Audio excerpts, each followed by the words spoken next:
Well, it's been so much fun to get here and see so many of my former athletes, assistant coaches, parents of athletes. Just very rewarding, no question about that. I'd like to thank the SRA, Fleet Feet Sports, Sally Edwards, and John Monsoor for the fact that they have really overhauled, and built the running scene in Sacramento, and it has certainly been advantageous to running at all levels, from somebody as old as I am to somebody that's running if he's or she is, 4, 5, 6, or whatever. So the SRA is certainly, and Ellen, by the way, is to be complimented. My wife has said many times, my gosh, that woman is absolutely on task all the time. And speaking of being on task all the time, I'd like to introduce a few people at our table there. My wife, Claire.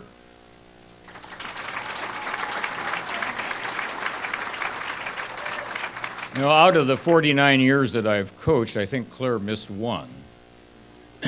She's been present at all the others. I'm so fortunate to have a wonderful person that, understands so much about what I'm doing. A lot of times you look at the big meet result, in the section meet or the state meet, she's got it figured out almost as fast as Red Cap. So,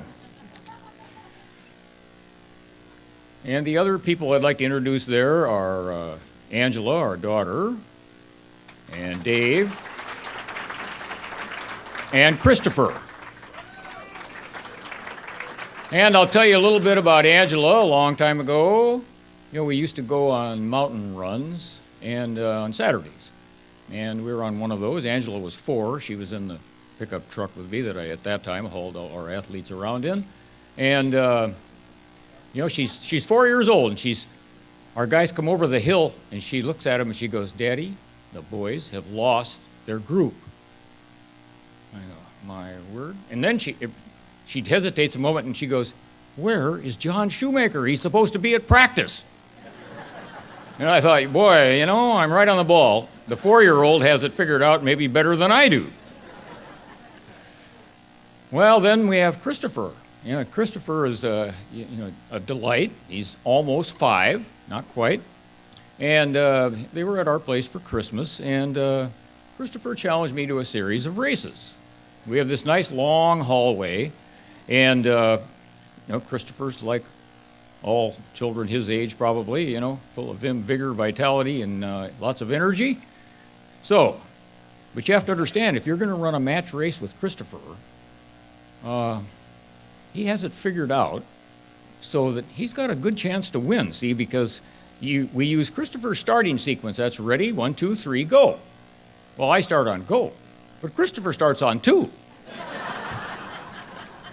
So, you really have to love it when you're running right behind your grandson, and you get, okay, this little guy is already competitive. He's already figured this out, and he figures, okay, I'm going to beat him, but I'm going to get a head start. So anyway, that reminded me so much of a couple of incidents in my college years at Chico State, because we had 2 mentors there that were so valuable to all of us. Larry Fletcher and I are maybe the only Chico Staters in here, I'm not sure, but anyway, Willie Simmons, coach track, boxing, and for every physical education major during Willie's years there that had anything to do with Willie Simmons got a tremendous amount out of it. And then his mentor was named Art Acker, and Art Acker coached every sport at Chico State at one time or another. He was 70-something when the incident occurred that reminded me of Christopher, because I was on the infield of the track yelling at one of my teammates and encouraging him, and this arm goes around my shoulders, and Art Acker goes, "Bob, he's not like you. Competitiveness comes from within. You cannot give it to the athlete from without." That is so true. And I'm thinking of that when I'm running behind Christopher. Do you think this little guy's competitive? I guess so. Well, I appreciate the honor, and I'm happy to accept it. And all of my athletes and assistant coaches and parents of those athletes deserve a lot of the credit, because you don't do it by yourself, And I've had this statement for years when one of our athletes runs real well, talent makes the coach look better. So, and I've been fortunate. Coached a lot of talented boys, a lot of talented teams. I do have some assistant coaches here that I would like to thank. Clay Lowry, Sue Grinstead, Joe McProudy, Tim Buckmaster, Mike Selby, and Larry Fletcher. I may have missed somebody, but I got a lot of help from those people in my teams. Got a lot of help from them. And there were some other people medically that helped. Art Baudendistel and Gene Burris were both outstanding physical therapists. There was a lot of those wins we would not have gotten without being treated as well as they treated my athletes. Art's still treating them continually. And a couple of podiatrists, Brian McDowell and Kevin Kirby, who were again, responsible for the health of my athletes. I picked out some incidents of things that you'll probably enjoy. Crazy things that they're true, strange, but true. And at Mira Loma, it was 1969, we were ready to try to win our first league title. Mira Loma never won a league title, never, done very well before, and we were pretty good. We met another team in our league that was very good. We were both 6 wins and no losses. And my athletes, we gathered in the weight room at Mira Loma, and they were so tense that you walked in the door and you could cut the tension with a knife. It's just, man. I had cotton mouth myself. I was below 30 at the time, and what am I going to say to these guys to loosen them up? Well, I had a boy that helped me. I had a freshman by the name of Dan Evans who couldn't run very fast, and he had a bad knee. So I had to wrap his knee before every race, every practice. So I wrapped up Dan, went back into the weight room, and I'm, just trying to figure out what I'm going to say. Well, Dan saved the day. All at once, this little squeaky voice goes, "Coach, you taped the wrong knee!" Boys were rolling all over the mat. They just howled. So I didn't have to say anything else. I took Dan over and wrapped the correct knee, which he should have, like I told him, that's the one you should have given me to wrap in the first place, Dan. And off we went to the meet. We ran well, won the championship, etc. But that was a memorable moment, let me tell you. Then there's some things about, since we're runners, footwear, orthotics, things that help you, with injuries. I had this sophomore at Del Campo, and we're at running camp. And we were on an 8-mile run, so we're almost 4 miles out. We're going out and back. And he goes, "Coach, my foot hurts." I said, "You got your orthotics in?" "Oh, yeah." I said, "Well, just turn around, go back nice and easy. And, okay, it's time for the afternoon run about 5 hours later." So I asked him, I said, "How's your foot?" "It's good." I said, "Well, what was the problem?"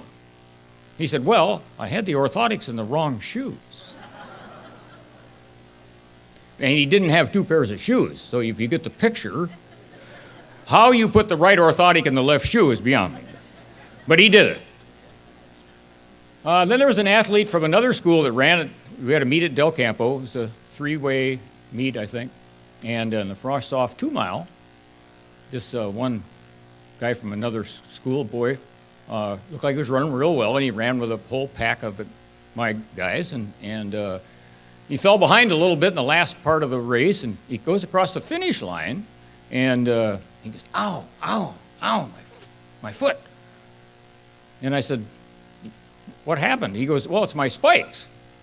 And I said, it's dirt track at the time. I said, did you bend a spike? He goes, oh, no, I got my extra ones here in the shoe. And so help me. I looked at the boy's shoe. He had a plastic bag inside the shoe. He's running on top of his 1/8-inch spikes. Unbelievable.